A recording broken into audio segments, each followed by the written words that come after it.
देखिए, middle class सबसे ज्यादा सफर करता है इन्फ्लेशन से। अगर इन्फ्लेशन बढ़ रहा है तो मिडिल क्लास, क्योंकि उसकी इनकम एकदम फिक्स है। आप इसमें देखिए बेटा, नाम भी मिडिल क्लास है और बेचारा है भी मिडिल में। पुअर और रिच, इनके बीच में ही है मिडिल क्लास। मिडिल क्लास इसलिए ग्रो नहीं कर पाता कि एक समाज में उसको कुछ सोशल सिस्टम रेस्पॉन्सिबिलिटीज को निभाना होता है। उसके चक्कर में बेचारा वो बहुत सारे, जैसे फंक्शन में जाना है, शादी में जाना है, यहां जाना है, कुछ बच्चों की रिस्पॉन्सिबिलिटी है। एक तो उसकी इनकम भी बहुत कम है, एक लिमिटेड इनकम है, और उस लिमिटेड इनकम में उसको सारी रिस्पॉन्सिबिलिटीज निभानी है और समाज में अपनी इज्जत भी बचा के रखनी है।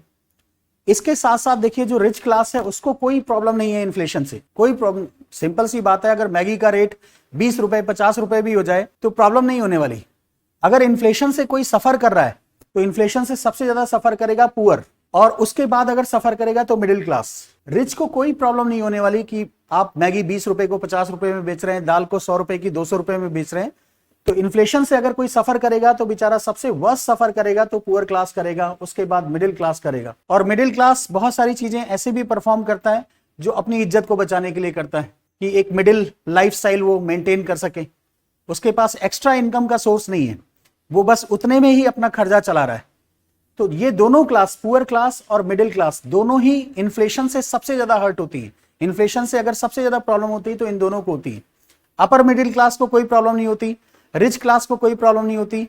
और ज्यादातर पॉपुलेशन अगर आप देखेंगे, इंडिया की मैक्सिमम पॉपुलेशन या तो पुअर क्लास से बिलोंग करती है या फिर मिडिल क्लास से बिलोंग करती है।